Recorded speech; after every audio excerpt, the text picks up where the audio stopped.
Kabum District says education materials not enough. Missing women remain unaccounted for. And sealed and upgraded, and new Township Plan.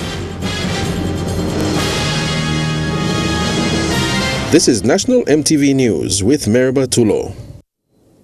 A very good evening. Thank you for joining us. This is Monday's news.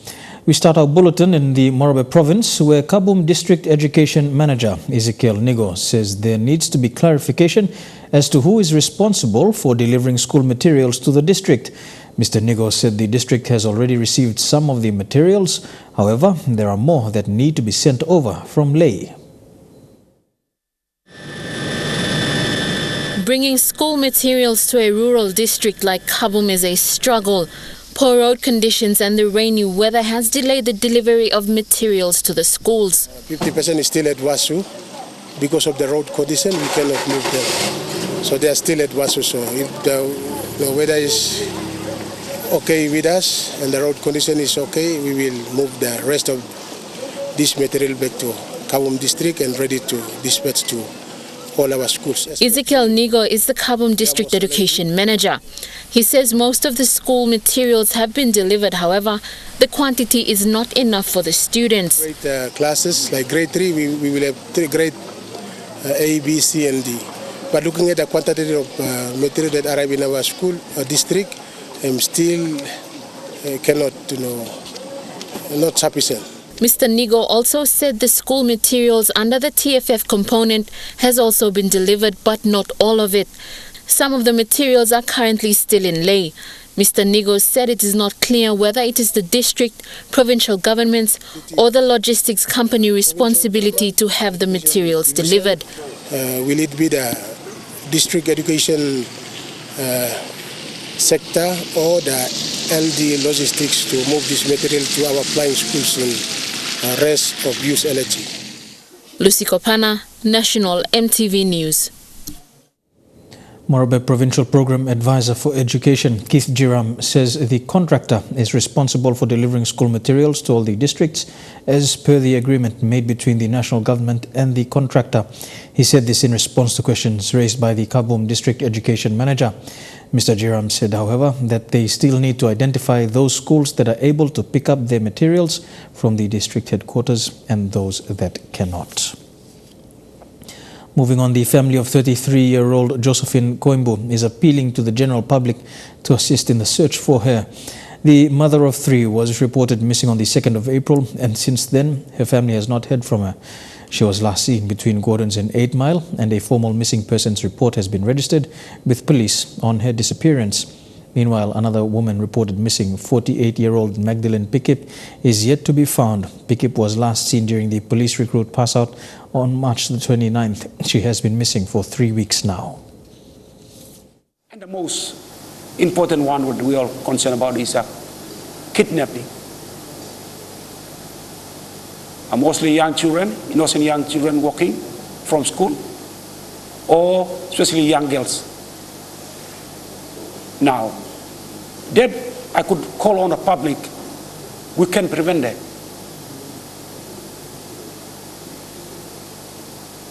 And we can do so by, firstly, the victim should not be using the road that is isolated road.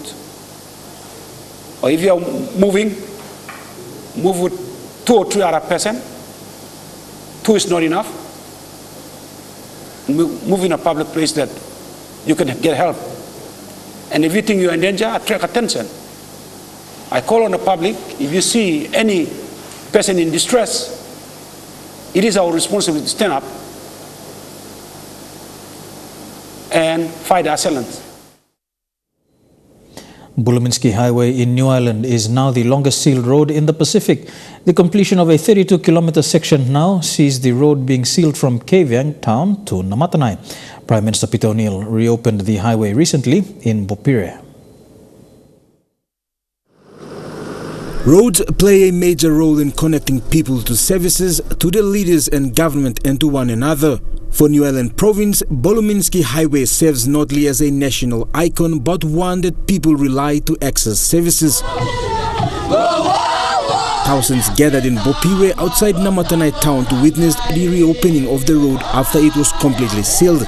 We have spent 14.7 million from SSG funds that the national government misused to upgrade the highway in the Namatanai district. The national government worked with AUSAID. Thank you, Australia. Franz Boluminski, the German administrator, began constructing the road in 1900 with a 10-kilometer stretch. After over a decade, the 262 kilometers of road is now completely sealed from Kavieng to Namatanai. Prime Minister Peter O'Neill landed in Bopiwe to reopen the highway. Melaga appeal lo yublogada. Yumi use him this infrastructure. Lo send him sindam lo yumi. This infrastructure also more road, na airport, na bridge, na tool wharf, emi passing. Blow send him down, na building economy, blow province lo yumi. The last 32 kilometers was sealed under the PNG Australia transport sector. Travel time between Namatanai and Kavieng is now under 3 hours. I think there are so many ways in which in the future we need to continue. Papua New Guinea and Australia, New Ireland and Australia need to continue to keep working that much more closely together. And like many other celebrations, dancing, co and feasting were part of the opening. Even fireworks by Lamana concluded the celebrations in style.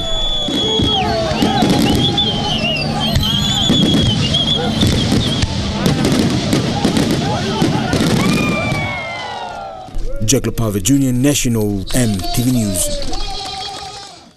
And while in Bopiwe, New Island Governor Sir Julius Chan announced the new township for Namatanai. Bopiwe will now be the central headquarters for Namatanai District. According to Governor Chan, a new hospital, airstrip, wharf and other public service infrastructure will be built at Bopiwe. All people of New Island, we all get something, our vision for the future. Committing ourselves to building a Namatanai Township. M2 by come up, new blood township, Namatanai. Bopiwe.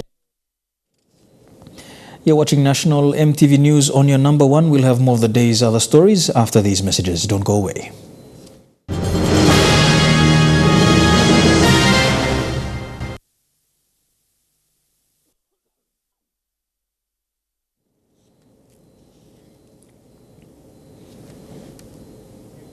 Welcome back to National EMTV News. The National Disaster Centre recently announced that there will be an integration of the Disaster Centre with the Emergency Control Office.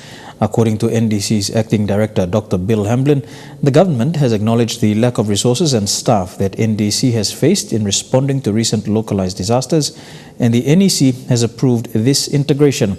Dr. Hamblin says a new office will be more proactive in preparing to respond to national emergencies, as the previous systems were too slow for NDC to respond. Work is currently underway with the Department of Personnel Management to generate a new structure for the combined entity.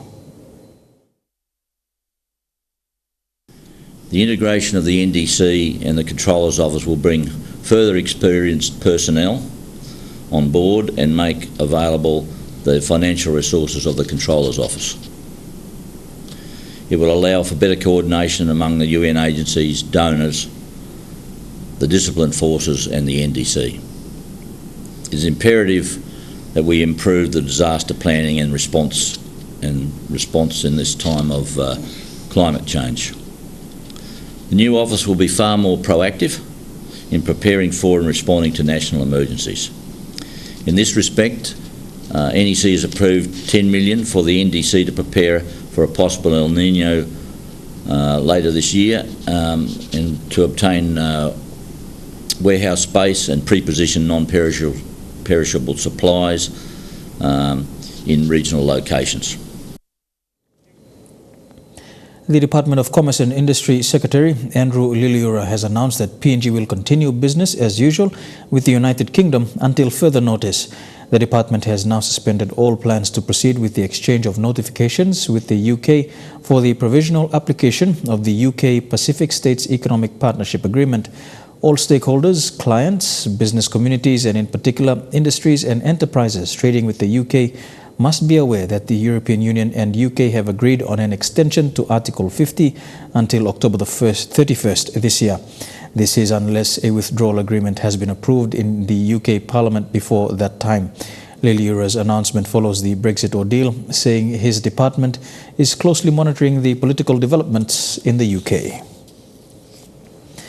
The National Volunteer Service of Papua New Guinea began their 2-week training in Lae today for 50 volunteers who came into the city from the Momase, New Guinea Islands and Highlands regions. The volunteers are recruited by the NVS-PNG with their technical expertise in health, agriculture, education and other projects such as water and fisheries. Program Director Jacqueline Krewanti says the purpose of the training is to educate the volunteers to serve their communities without expectations. These are the people who have volunteered to serve different communities throughout PNG. They are being trained to serve in the rural communities without expectations. Some of the communities they will serve include some remote areas in the country.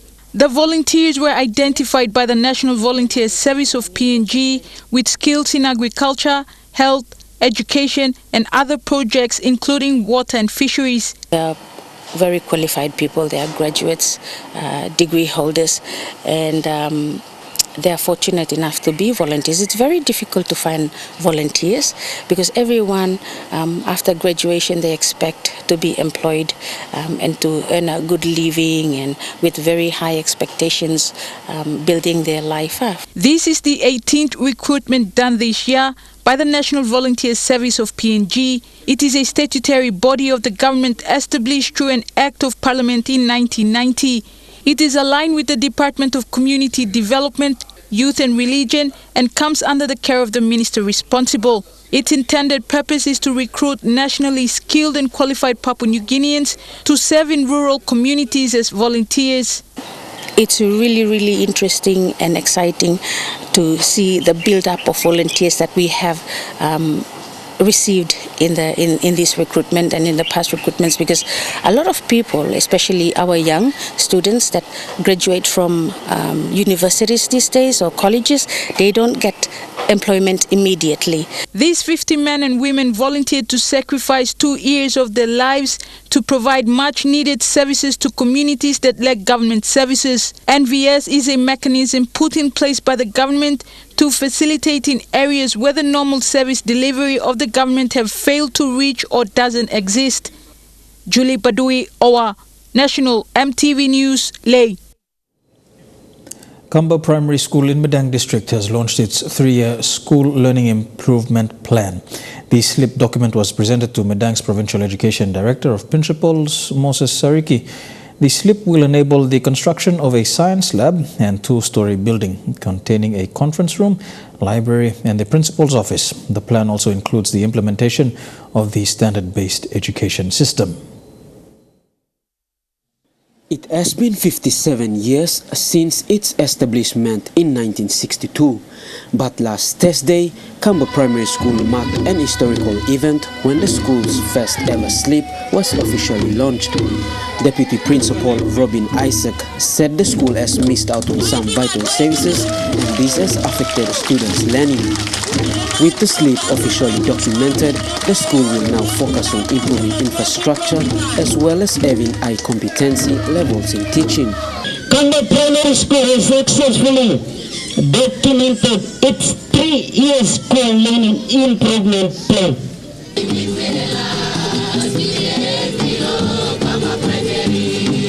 The event was witnessed by Medan provincial education officials. Moses Sariki, speaking during the launching, said he will work along with the 2 surrounding villages of Kamba and Butelgut village in implementing the 3-year plan. But he also challenged the community to take ownership and drive for improvement in the school.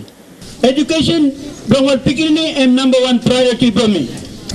The school provides services for the 2 villages, accommodating more than 380 students.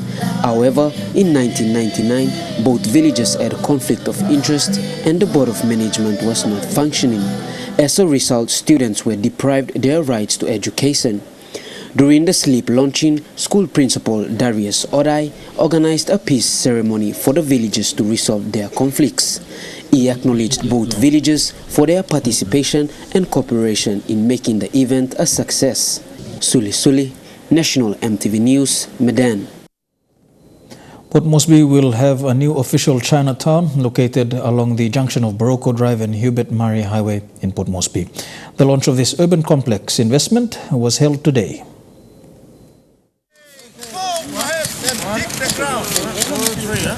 Chinatown. Welcome. Papua New Guinea is the first Pacific island country to sign a One Belt, One Road cooperation agreement with China. With the visit of China's President Xi Jinping to PNG during APEC, the two countries' mutual trust and cooperation and win-win situation were pushed to a new height. Under this opportunity, Bausen Chinatown was introduced and became the best endorsement and symbol of the rapid economic growth and commercial upgrading of Papua New Guinea. Bausen Chinatown is located in the core of Port Moresby as a large urban complex with a total construction area of 270,000 square meters. Bausen Chinatown is the largest single construction project. The Chinese ambassador to Papua New Guinea, Xu Bing, says this investment is part of Papua New Guinea and China's friendship. The Chinese culture has already become part of the local Malaysian culture, making it more colorful and beautiful.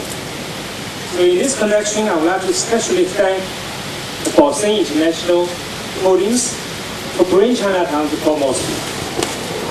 Once completed, I'm sure it will become another landmark in the city and symbol of friendship between the two peoples and a symbol of multiculturalism of this beautiful country of Papua New Guinea. Like the Upper East State of Manhattan in New York, Kensington Palace Gardens in London, and Repulse Bay in Hong Kong, in Port Moresby, Bausen Chinatown will be located in the best area with both prosperity and livable. The ambassador believes Chinese culture should be seen as part of the Melanesian culture. During the groundbreaking ceremony, Prime Minister Peter O'Neill said that this iconic project, which will take place in Port Moresby, will reflect the growing development of the city and country. The Prime Minister said China and Papua New Guinea have a very strong bilateral relationship well over 43 years, and that relationship continues to strengthen. O'Neill says this investment, costing billions of kina, is the largest investment China will have in Papua New Guinea. The new Chinatown that has been built starting this year is going to reflect Port Moresby as a growing modern city in our region. Every progressive city in the world that's called the Chinatown, as the government said.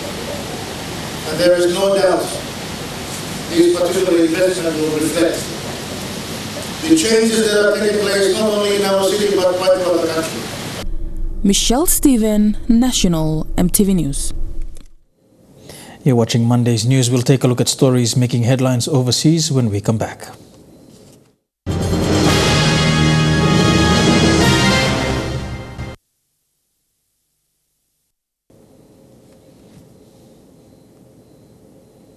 Welcome back to National EMTV News. Former US First Lady Michelle Obama charmed thousands of Britons on Sunday, telling anecdotes about meeting the wonderfully warm and funny Queen Elizabeth and praising London's diversity at an event in the capital.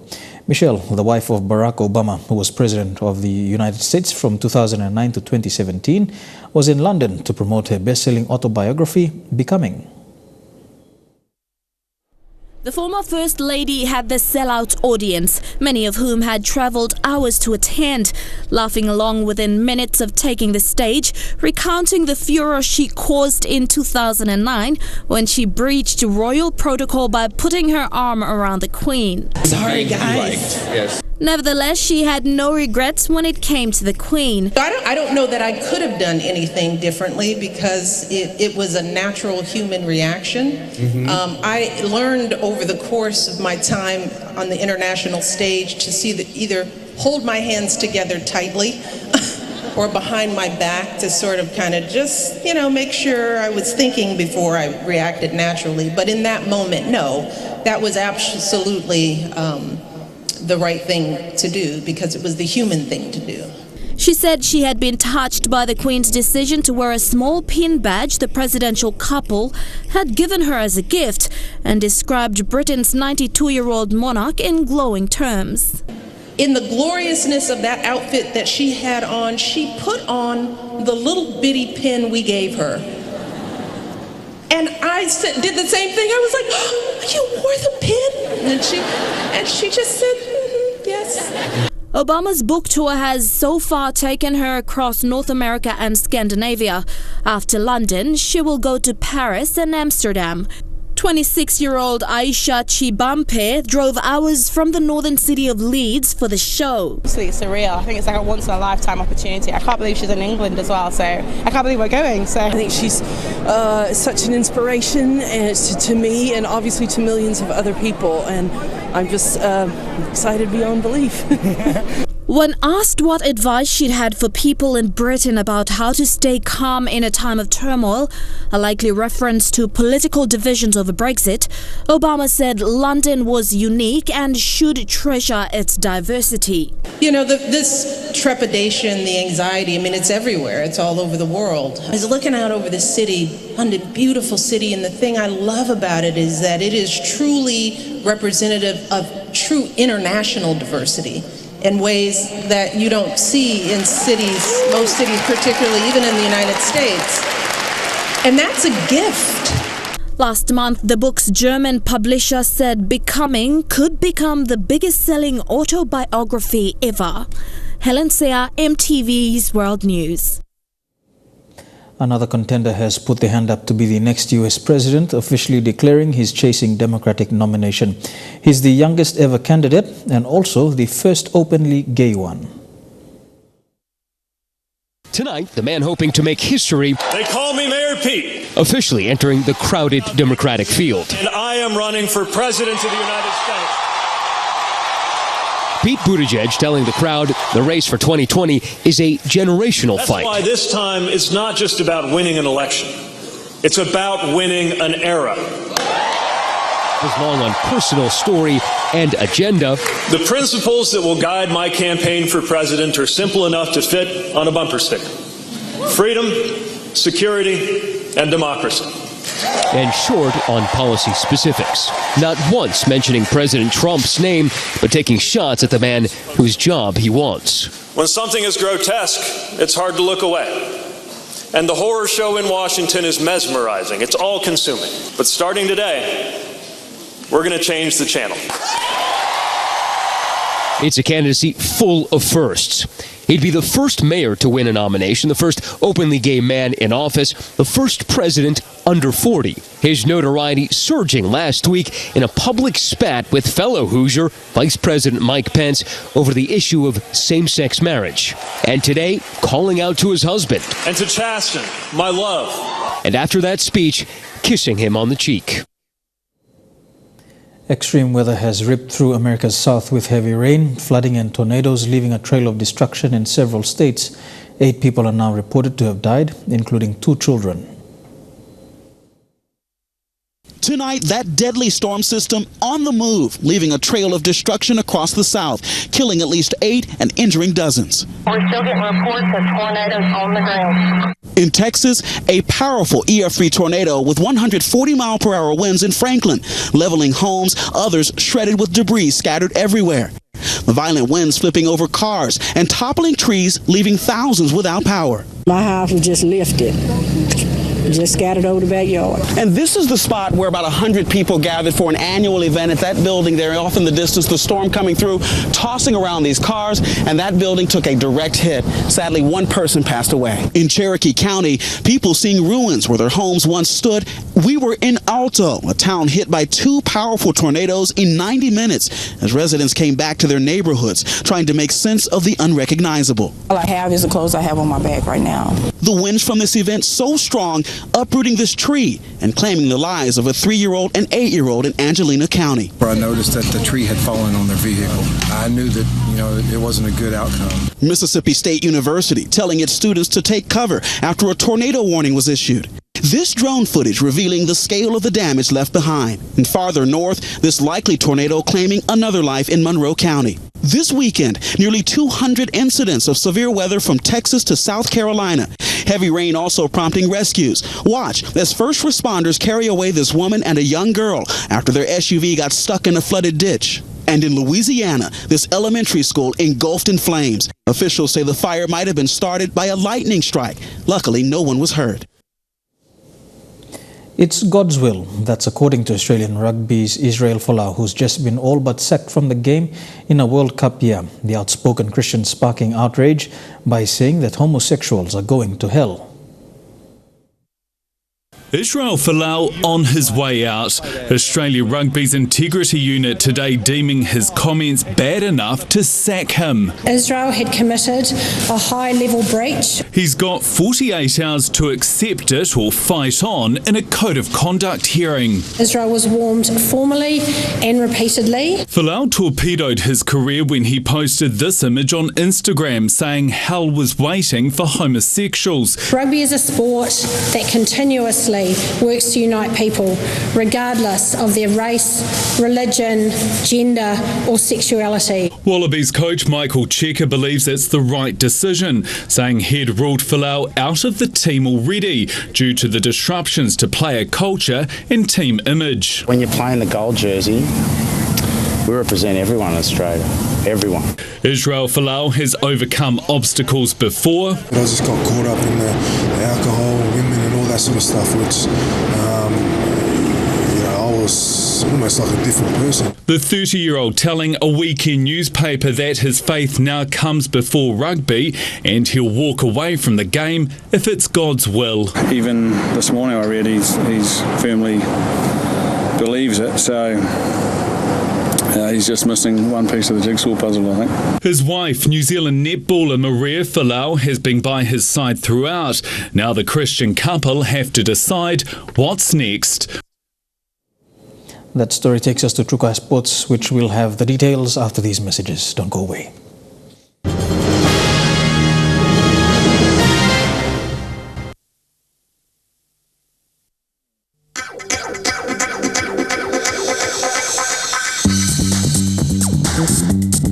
Trukai Sports.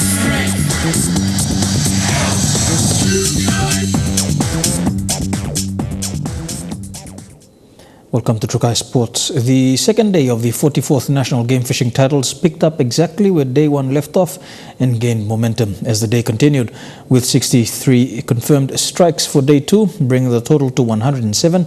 More hookups are expected in the coming days. Day two of the 44th National Game Fishing Titles here in Port Moresby, and what a day it's been. It's definitely built off day one, and day two has been nothing short of spectacular. The stories are unbelievable. If you wrote them in a book, you'd sort of think it was sort of fiction. But we got one billfish that we came up and hung up, and that was caught on another boat, and the rod went overboard.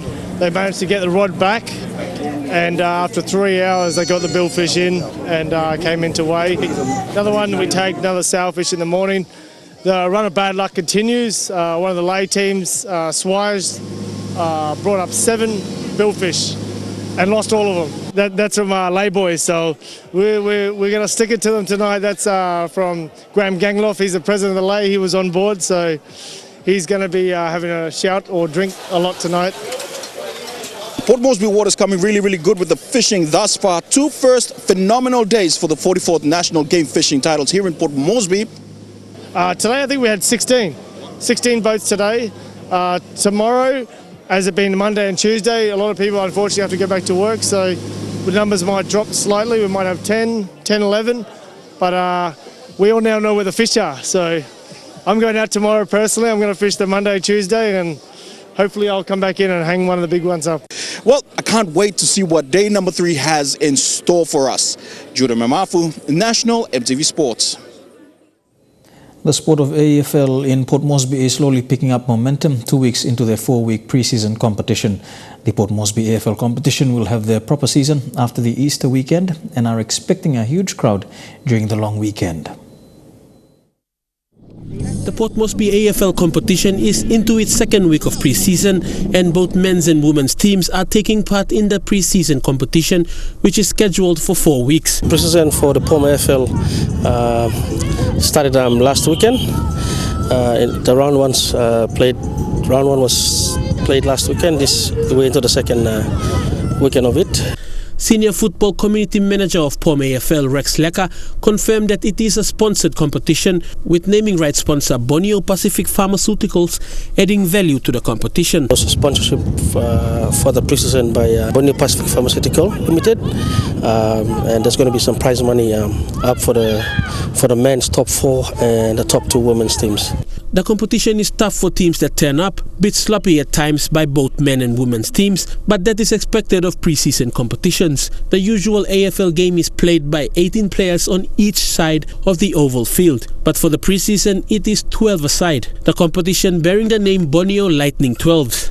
It's a 12-a-side competition. It's played with 4 forwards, 4 centre line, and the other 4 in the back. And it's unlimited changes, just as the normal. And they also play the whole oval. It was a long break since the grand final last year, and teams have made it their business to get the pre-season 12s competition going in preparation for the proper season to commence. We had a really long break over the festive season, and the players have been really eager to come back and play. So we had a trial 2 weeks ago, and it's just started building up slowly. So last weekend, I think hopefully by next weekend, over the Easter weekend, we would have a really big crowd, and then the proper season starts right after that. Fidelis Sukina, National, EMTV Sports. To Rugby League in a close game in round 2 between Central Dabaris and Mount Hagen Eagles, drawing a decent crowd at the National Football Stadium in Port Moresby. The lead changed a few times before the Eagles sealed the match through a penalty. Godwin Eki with the details.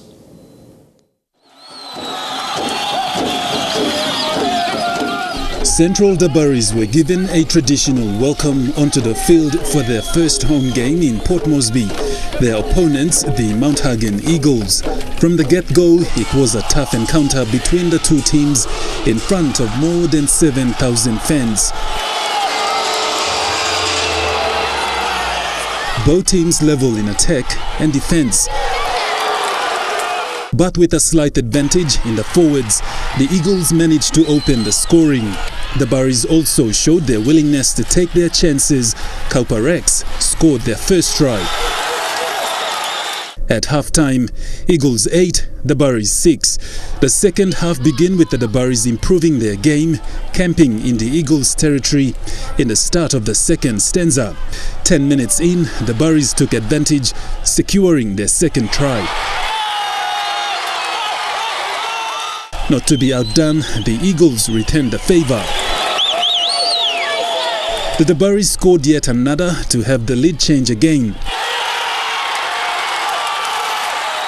Close to full-time, the Eagles scored yet again, bringing the final score to Eagles 26, Dabaris 24. Godwin Eki, National, EMTV Sports. An unfortunate event back in their village forced the Tubuseria Cricket Association to hold its finals in Port Moresby. But it was welcomed by the players, who displayed an entertaining day of cricket in front of their family and friends from the village of Tubuseria. The Tubuseria Cricket Association held its grand final match on Saturday in Port Moresby. The competition is usually played in the village, where there is a well-looked-after cricket pitch and oval. Kind of cricket ground at Tubuseria village. We have been playing all our life at that particular place. The president, Mr. Sibona Hoilo, here has been maintaining the field through the help from Cricket PNG to maintain the mat and the field. It was an unfortunate reason for the competition to hold the finals at Port Moresby. It was a show of respect after a death had occurred in the village. The final was between the Kadeboro Stars in yellow and the Ioro Waves in white. The Stars won the match by 6 wickets. But it was a last-minute decision for the match to be held in Port Moresby. We wanted to play the game, so we waited until before midnight last night. We got an answer from POM CA and Cricket PNG, and so within that short period of time we had to prepare. A strong village-based competition, it is creating a pathway into the national team, with 2 men and a woman being selected into 2 of the national team's training camps. which Margaret Sibona Toina, Secretary of the Association, sees as a proud achievement for the people of Tubuseria. We had one of our ladies, her name is Tekla Botolohia. She is one of the girls for our training squad with Lewas, and at the same time, for the boys, we have two of our boys, Heria Kilapet and Eddie Tau, who are now being the training squad for under-19 PNG Garamuts. The competition has also strict rules on discipline. The cricketers would also behave, and the parents are very, very happy because of the type of behavior they display in the community and back at home. The competition spends well the little money they make in match fees and reward their players at the end of the tournament by giving out awards. They don't really have a major sponsor, but community backing keeps them moving forward. We don't have any sponsors. It's all from the club's registration and player registration, and every Saturday these game fees that we collect, all the presentation awards that we have seen are from that particular registration. No sponsors, but we would also love to thank Hansen Baba. Every year they have been supporting the Tubuseria cricket with vouchers to give to the boys and some donation for the awards. Fidelis Sukina, National EMTV Sports. Don't go anywhere. Trukai Sports will continue after these messages. Stay tuned.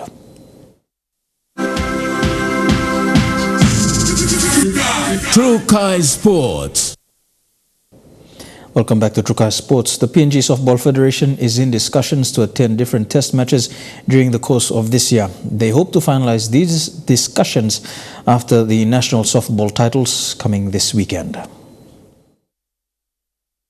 PNG Softball Federation President Ralph Tarasomo says they have been discussing with counterparts in Fiji to play some test matches. For our first, second test matches, which we will formalize after the national titles, and that will be played in Fiji. Further discussions are being held with the Softball Federation in Philippines to play some test matches. And we are now organizing the next lot of test matches to be played with Philippines. So we've had those arrangements before, but that will be formalized, and we will see our national team participate in those exchange programs. So. National teams will be selected to attend these different test matches. The teams will be selected from the national sanctioned events in their softball calendar. The Federation has also begun the Rising Stars Junior Development Program, which will be held in July. We have our national clubs, which is in September. We've got the Rising Stars Junior Development Program, which is around July. So we got 3 events that are sanctioned that we normally use as a yardstick to see where our players are at, and then we get them selected into our teams. The PNG men's and women's softball teams have been regarded as the kings and queens of softball in the Pacific region. They have dominated the code for many years. This year, softball has not been included in the Pacific Games. We were really looking forward to going to Samoa. Currently, our position is very clear. We are the champions, and I totally believe that the reason why softball was not on the charter was that the host Samoa did not include it, basically, because the last time we were there we cleaned up all the awards, so we took out the gold medals. Elijah Levet, National EMTV Sports. The Port Moresby Women's Softball competition is currently on recess as teams prepare for the national championships this weekend. The women's competition has 17 teams and 9 clubs in the A and B grade divisions. Port Moresby Women's Softball has registered 4 teams in this year's national softball titles. Over the years, I say 2 things have happened to the competition. Because of the corporate stoppage that we run in the off-season, that has brought in a new club in, Aviate Jets being one of them, and also it has also brought in new players as well into the competition. So with that competition that we're running, it also has brought in players as well that have found interest into, especially women, have found interest into playing softball. So yeah, I guess the competition as it is, I mean, we try to lift the level every season and lift it up to a mark whereby we have competitive players playing in a competition. Yeah. To some sport abroad now, and it's being hailed as one of the greatest sporting comebacks of all time. After a decade of struggles, Tiger Woods is back, winning a 5th Masters title today, doing it in style and under a fair amount of pressure. We doubted we'd ever see it, but here it is. The return to glory. Tiger Woods back on top of the golfing world. Woods completing a once-thought impossible 15th major victory, claiming the Masters green jacket for an incredible 5th time. Now I know why I'm balding. The win is staggering. 4 back surgeries, 4 knee surgeries, a last major more than a decade ago. In 2017, he was overheard at the Champions Dinner saying he'd never make it back to these heights. I had, serious doubts after, what transpired a couple of years ago. I could barely walk. Today's final round, a matter of patience for the 43-year-old, sometimes wondering if his chance would ever come, as overnight leader Francesco Molinari made ice-cold par save after par save. 6 straight pars actually sends a very strong message about his nerves. But when Molinari found the water at the par 3 12th, the door opened for Woods. And as he did so often in his prime, he pounced. Co-leader. Then, just like his Masters win in 05, Woods produced a shot for the ages at the 16th hole to shut out the chasing pack. It's going to come back. Oh, it's definitely going to come back.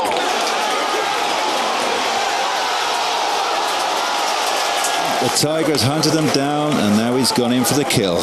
Even the change in scoreboard got Augusta rumbling. And suddenly, getting that green jacket back looked inevitable. Woods afforded a bogey at the last to secure the famous win. And to do it here, this has meant so much to me and my family, this tournament. And to have everyone here, it's something I'll never, ever forget. So after nearly 4,000 days, one of sport's greatest comebacks is complete. With another win to his name, the question now is, can Tiger Woods do the previously unthinkable and reach Jack Nicklaus's record of 18 major titles? You wouldn't rule it out. And finally, one man who's probably still celebrating tonight in the United States is Israel Adesanya. The Kiwi UFC fighter is now in the box seat for a big future and a chance to claim the lucrative full world title. The biggest star in the UFC, and I'm not sure that you're aware of that. But it's surely sinking in for Israel Adesanya after one of the greatest middleweight bouts of all time. And I was willing to die. I was like, don't worry, if he puts me out, he puts me up. I was willing to die. His Auckland City kickboxing team was still buzzing when we talked to them in Atlanta, where it was 4:30 in the morning. It doesn't feel real. Every half hour and stuff, I get a moment to myself and I'm like, wow. Probably past the likes of Joseph Parker and David Chua. He's already on global platforms like GQ, while TMZ is always on the lookout and ESPN air his fights. Since November, he's gone from around 400,000 followers on Instagram. Today, it's nearly 1 million, surpassing Dan Carter as our most followed athlete on the gram. This is just the first $1 million payday for the Adesanyas, who flew in from Wanganui, which is now on the UFC map, along with the rest of the country. Before you take that shiny strap to Australia and back home, where's the first place you're going to celebrate? New Zealand. We're going to New Zealand. When he gets back, he'll wait on a date and venue to fight Auckland-born Aussie champion Robert Whittaker. And he reckons the sooner the better. Tomorrow, meet me at Pack and Save, 10 p.m., Westfield. I don't know. Supermarkets around his West Auckland home can breathe easy, knowing the UFC is taking his title brawl to either Brisbane or Sydney. And that's a wrap for True Kai Sports this evening. We'll go for a quick break and be back with a quick look at the weather for the next 24 hours. True Kai Sports.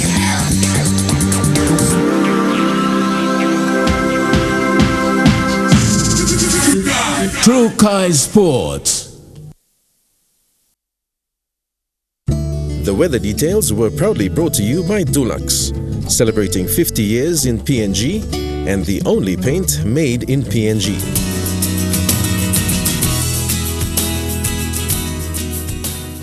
A look at the weather forecast for the next 24 hours in the southern region. Mostly fine throughout the region in Port Moresby, Daru, Kerama, Alta and Popondetta.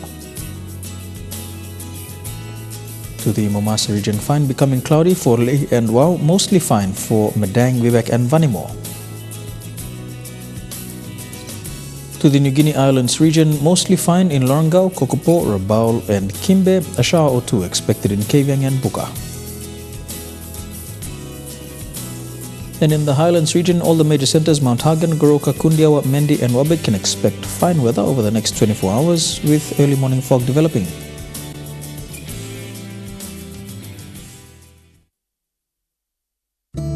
weather details were proudly brought to you by Dulux, celebrating 50 years in PNG and the only paint made in PNG. And that's a new sport and weather for today, Monday the 15th of April 2019. On behalf of the entire MTV News team, pleasant viewing. Good night.